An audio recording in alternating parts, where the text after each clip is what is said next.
Hello and welcome to the Minnesota Gardening Podcast, my friend. It is my honor to have you here with us today. My name is Brad Tabke, and I'm the host of the podcast. And today we have our fourth episode, and hopefully you had a chance to listen to the couple first episodes that we had about climate change and pollinators and jumping worms. And if you did and you enjoyed those, please go wherever you listen to podcasts and give us a review on there and a rating so that other folks in Minnesota who are caring about gardening can help find our podcast as well. The number of people who've listened to this so far has just been astounding. And so thank you so much, everyone, for being here. It's just awesome. And today, for our fourth episode, we have an amazing guest. Her name is Jenn Hall, and she is a new gardener here in Minnesota. And she has a community space in Minneapolis. And with this podcast, I want to make sure to keep it as accessible to everyone who is just starting out in gardening, who has been gardening for decades. Whatever your situation is, I want to make sure that you have something to learn from this in every single episode. And with this episode, Jenn talks about her journey, going from starting as a gardener through starting to learn, how she learned, experiences in a community garden, and what she wants to do in the future. So it's just a really great episode about how someone can get started with gardening and where you can go from there. So enjoy this episode with Jenn Hall. You can see the show notes and pictures of Jenn's garden at minnesotagardening.com/4. All right, we are honored today to have one of our Minnesota Gardening Club members here with us. Jenn Hall, who is a community gardener in Minneapolis, is here today to talk with us about gardening. And she's a newer gardener, and to talk about experience and how she has grown as a gardener and where she wants to take things in the future. With this episode, with the podcast, we want to make sure to be talking about all different aspects of gardening and different things that people want to know. So it's just an honor to have you here with us to chat today. Jenn, I appreciate your time. Thanks, Brad. I'm excited to be here. Good. Will you give everybody a little overview as to when you started gardening, like what your background was and that kind of thing? Sure. Well, bonjour, everyone. Like Brad said, my name is Jenn. I use she, her pronouns, and I garden in the great city of Minneapolis. I think this is my third year of growing vegetables seriously. I've done some casual pots here and there, but yeah, this is my third year and my second year at this particular community garden, and I used to garden in St. Paul. So you live in an apartment in Minneapolis, and so what pushed you and what made you want to start doing community gardening so you can have your own space in your own area? Yeah, so I was living in St. Paul in a really tiny studio apartment, and I just needed to be in some green space. And that garden was about 15 minutes from home, and that was just, I loved being there when I was there, but it was hard to get the motivation to go. But I loved the aspect that we would come together and have these monthly work days, so I'd meet people that supposedly were from the neighborhood. And now that I've been in Minneapolis, my garden is actually half a block away, so I actually meet people that live in the neighborhood, which has been great. So just to have that little sense of community in the heart of a city has been really nice. And I've always wanted to grow my own food, so I grew up on a farm, so wanted to kind of restart that tradition as an adult of just having your own harvest. Awesome. And that's one of the neatest things about community gardens is just building that network of your neighbors and friends and getting to know people and work back and forth with what people are doing and that kind of stuff. What's the most interesting or surprising thing that's happened to you while you've been doing your community gardening? Most interesting or surprising is just the fact that I put stuff in the ground and it comes up.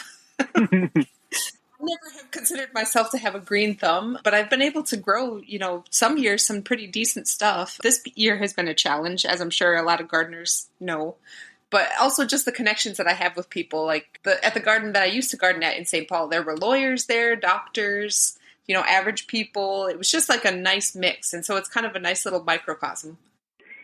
What kinds of things are you growing this year? This year, I grew some tomatoes, but those are pretty much done. I tried a variety of different peppers, some sweet and some hot.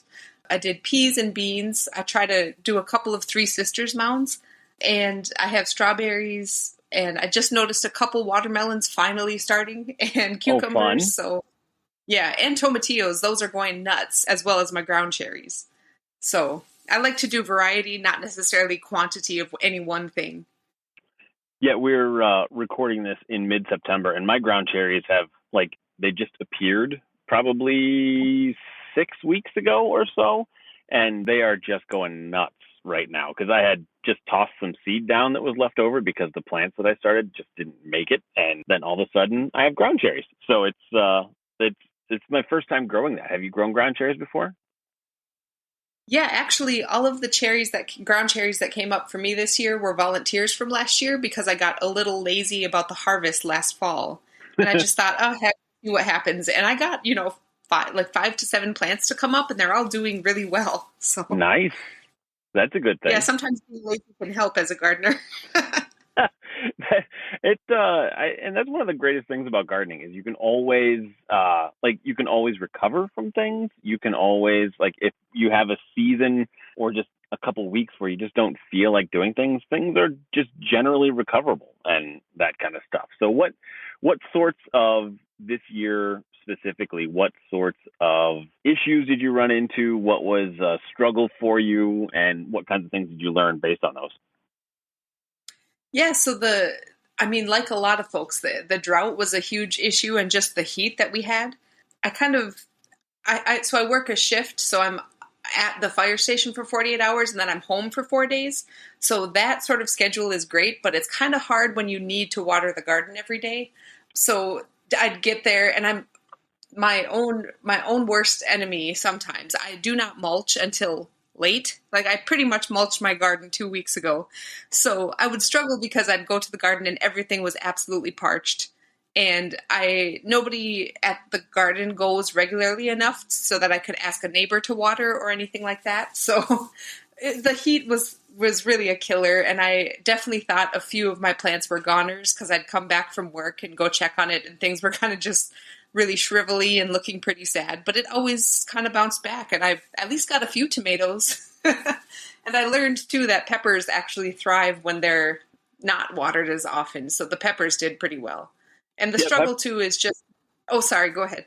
No, just that, yeah, peppers like a little abuse sometimes. They like to be a little neglected. Yeah, apparently my peppers and tomatillos, they don't mind. There you go. So the other struggle that I have had, in which you and I have talked about, is just knowing where to put everything. I have this 200 square foot space, and I think, oh, I'm going to grow so much. And then you're out there planting, and you're like, wow, I'm really running out of space. And how have you worked with that? Like, as you go through now that you're in your third year, like, how, if someone's a brand new gardener, what would you say to them as to how to work for spacing? Yeah, I like to use the square foot planners. Like, there's some print offs that you can find for free online where it'll show you how many of a certain plant you can put in a square foot. So I'll print off a few sheets of those, cut them all up, and then, just have some fun fighting my cat while I lay out the garden in the winter on the floor. Because I'm definitely a visual person. I kind of have to see, like, the map of the garden. And then when it comes to actual planting, what I've learned over these few years is just, things are going to be fine. You do have to cull, and you do have to, cut some of those tender little baby plants so that there's room to actually get vegetables. But just spending that time to lay things out how you think you want to, and then know that the best laid plans will not exactly come to fruition, because there's going to be something surprising coming up in your garden that you might want to keep, or, you're just going to run out of seeds, or I learned not to be too attached to the plan, but to definitely prepare as much as I can. So let's talk about soils a little bit, and what you've learned in your garden about soils. So you have a community garden, and you took over a space that had been gardened before. Let's talk about, like, the history of your spot and how that impacts what you're doing today. Yeah, so I came to this spot last year, and I've had the same plot 2 years running. And what I heard about the previous gardener is that they really meant well, but they really didn't do a whole lot. They'd come and plant a few plants and never do anything in terms of, building up the soil at the end of the season, or really weed maintenance or anything like that. So I kind of had low expectations in terms of what it would produce. But last year actually was a pretty prolific year. I got lots of tomatoes and lots of berries and things like that because I had a strawberry patch. And I didn't do much to amend the soil at the end of the growing season last year. And I knew that this year was I wanted to do a lot of learning around that because at the beginning of the spring, I'll have a ton of earthworms and stuff. And then towards the end of the growing season, it feels like I have no beneficial insects. It's kind of just the pests. Mm-hmm. So I thought, I need to do something for soil. And I finally got brave enough, thanks to your help, to do a soil test. I don't know why I found the process so intimidating, but I was like, I'm just, it just felt like a lot. So I finally did and sent the soil thing in. Yeah. And I finally got the results back too. So. Oh, how was it? Like, what'd you find out? Well, it turns out that my soil is like 7.7 acidity. So not too bad. Yeah, that's okay. And it has. Yeah, that was okay. And it was nice because, the soil test results had the ranges. So I didn't have to know what the numbers meant necessarily. It kind of interpreted everything on the page. So yeah, it was a lot less scary than I thought it would be. But I have a ton of phosphorus in my soil and very little nitrogen. Okay. Phosphorus is off the charts. And the garden coordinator who started the garden about a decade ago, I showed him my results and he's very surprised at the phosphorus, and he wanted to do some more research and get back to me on what that might be about, but it was just kind of interesting. Yeah. He's been gardening for decades, and he was like, well, I wonder what that's about. So. Well, so in Minnesota, the state of Minnesota passed a law probably 10 years ago now, I forget exactly what it was, that you can't use fertilizer that has phosphorus in it because in general, Minnesota soils are really high in phosphorus as it is. And so when you go to a hardware store or wherever you buy fertilizer for things, unless it's specifically if you have a soil test that says you need phosphorus, or if you are starting seeds of some sort, it's illegal to purchase and to use fertilizers with phosphorus in it because the vast majority of our soils have plenty, if not too much, phosphorus in them. So that's really interesting that played out on your side of things. Did it say how you are for organic material and that kind of thing in your soil? Yeah, I just pulled up the test again so I could provide you verified numbers. The organic material, let's see. The organic matter percentage was 6.7. So that's better than I thought it would be, actually. Okay. Yeah, because you had thought your soil was pretty clay. It is. Yeah, exactly. Well, I thought it was just kind of depleted, I guess. It felt like a hard pack. Everything was just smashed down. Right. So I knew that the texture was coarse, but I just felt like there was probably nothing left to give the plants. But, my that's my unscientific new gardener speak for, I don't know what's going on. Well, that's absolutely part of what you develop over time, especially coming from someone who's starting to garden. You start to get a feel for those things. You start to get a feel for, this is what my soil should look like, and this is what feels like when it has a problem. This is what my tomato plant should look like, and this is what it feels like when they have a problem. You just kind of get that innate trust in yourself to really know when there's an issue with things. Yeah, and I had, done a lot of reading or watching videos on YouTube and stuff about how to tell when your soil is workable. So I don't know if it's because I love baked goods, but that idea that your soil is sort of a perfect cake where if you squished a piece of cake in your hand and it held, that's the soil you want, right? And right. I knew that mine was brownie batter that you forgot to add the wet ingredients to, just crumbling. Well, as you mulch with straw, and that will definitely help to do that and to keep that. What are your plans for soil health going into the fall and next year? Yes, well, I'm excited because since I did mulch a few weeks ago, my plants have really taken off, and yeah, next year I'm going to do it even possibly, dare I say, in July, but. This fall, I have a big project where I think you called it double digging. Yeah. Okay? So I'm going to double dig the soil, which means you take. I'm going to rake all the hay off to the side, and then I'll go 2 shovelfuls deep and kind of rotate the soil trenches because I have 3 separate beds. And I'm just going to kind of make sure to get really down in there. And then when I'm adding the soil back into the trenches that I've dug, I'm going to put compost in there. So I have to kind of start doing my homework about what kind of nitrogen based, or, what kind of compost that I can add that has the right amount of nitrogen based on my soil test results. Yeah, compost is a huge, huge help. And anytime we do like succession planting and adding other things in, just getting a layer of compost in there and having some on hand. And some community gardens have like a pile of compost that they have that's just there for people to use as well. So yeah, that's perfect. And just to put a little caveat on the double digging piece, and that's not something you want to do often. Like this is because you seem to have a clay layer that's a little deeper down to help your root vegetables and different kinds of things like that to have good airy soil to grow into. And so that's why doing that to help and incorporate more of that organic material down a little deeper to get up, increase that percentage of organic material for your soil there. Yeah, I love beets and carrots and potatoes, so definitely want to provide a happy environment for them to thrive. Yeah, beautiful. Good. So what do you what are you expecting to do for next year? Do you have any plans, like things you want to change, things that you want to grow differently for next year? What are your big 2022 plans? Oh, I feel like there's always bigger plans. I've learned too, like I got this book that's a week by week journal of gardening. So it tells you to write down your thoughts as you go along. Cause definitely after my first year of gardening, I hadn't written anything down and I couldn't quite even remember how the plants were laid out or what did well, what didn't do well. So I've been keeping track this year, and a lot of my plans revolve around just doing more vertical gardening so that I can pack more into the square footage that I have. And this year I planted some beans that they were called Cherokee Trail of Tears beans.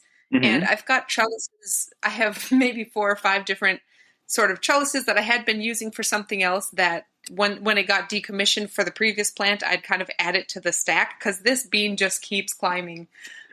So I kind of do like fun stuff with like, okay, maybe I plant the bean at the base of a sunflower and kind of make the natural trellis sort of thing.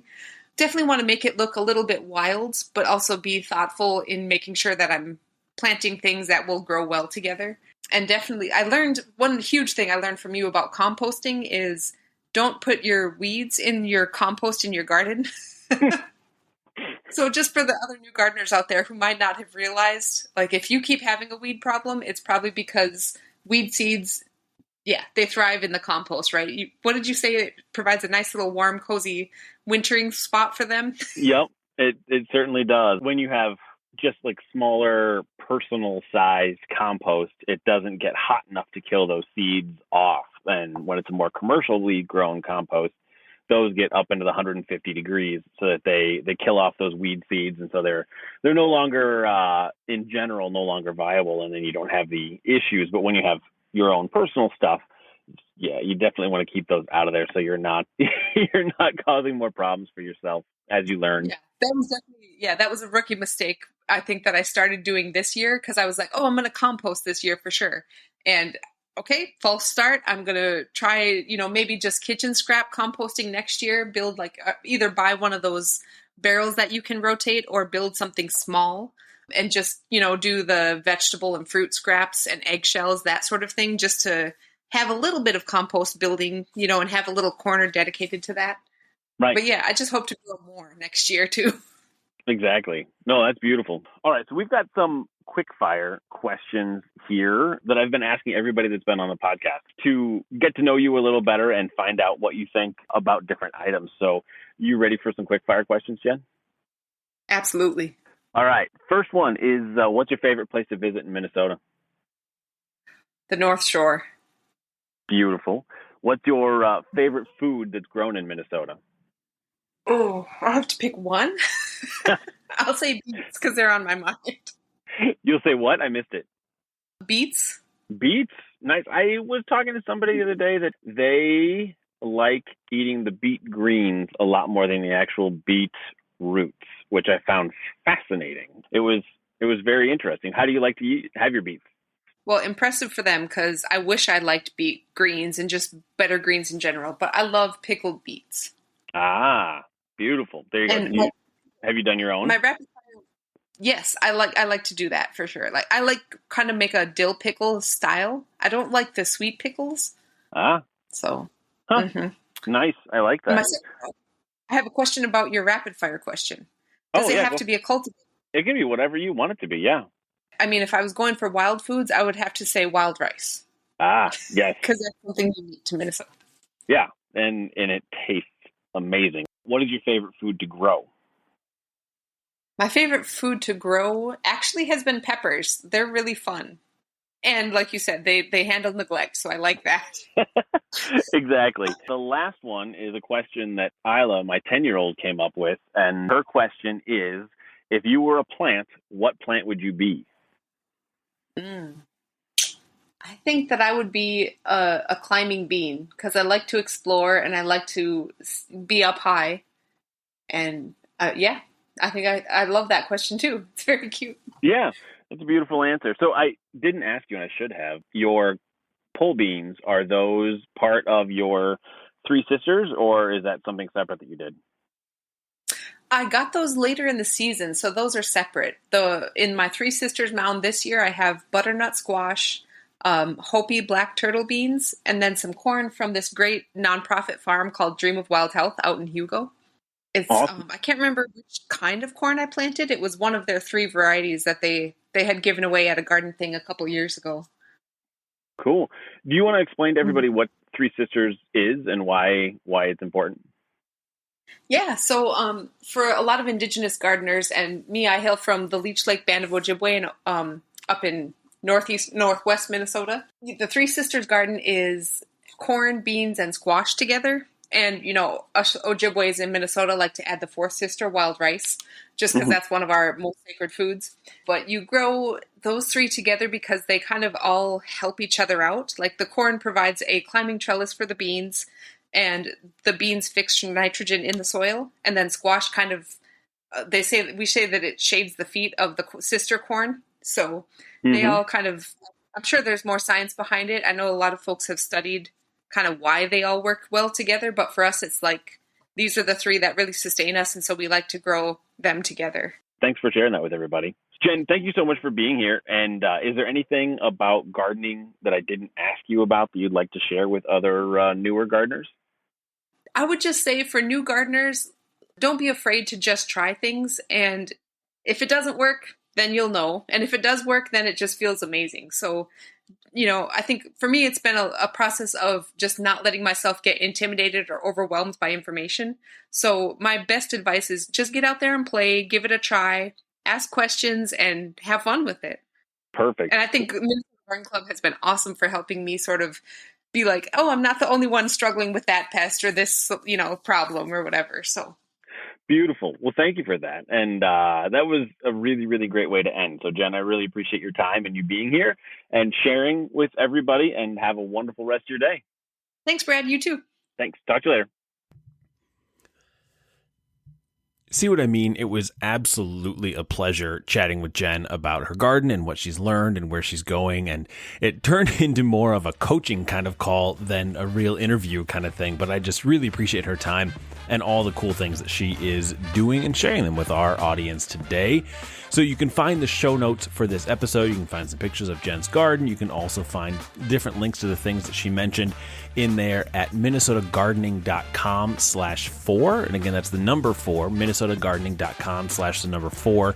And you can find those things there, as well as a link to the Minnesota Gardening Club. You may have heard Jenn mention it. She's a member of 45 or so folks who are part of the Minnesota Gardening Club that we started this spring, where we all work together and have a great growing community. You can join it. It is $10 a month for now. It will be open through October 24th, and then it will close again, and the price will go up after that. And so the Minnesota Gardening Club is open today, and it will be open through the end of the day on October 24th. And we focus on things like vegetable gardening, people's journeys for making their own food, for increasing pollinators with landscape, for reducing inputs with sustainable lawn care, and then also a lot of pollinator work with Minnesota plant identification and trees and those kinds of things. So it's a lot of fun, and I really encourage you to check it out at minnesotagardeningclub.com. Again, that's minnesotagardeningclub.com. And so the next episode, we have new episodes every Tuesday, so hopefully you subscribe so you don't miss a single one wherever you listen to podcasts. But next Tuesday, we have a garlic grower who is going to share all the secrets of growing garlic here in our great state. Have a wonderful rest of your day.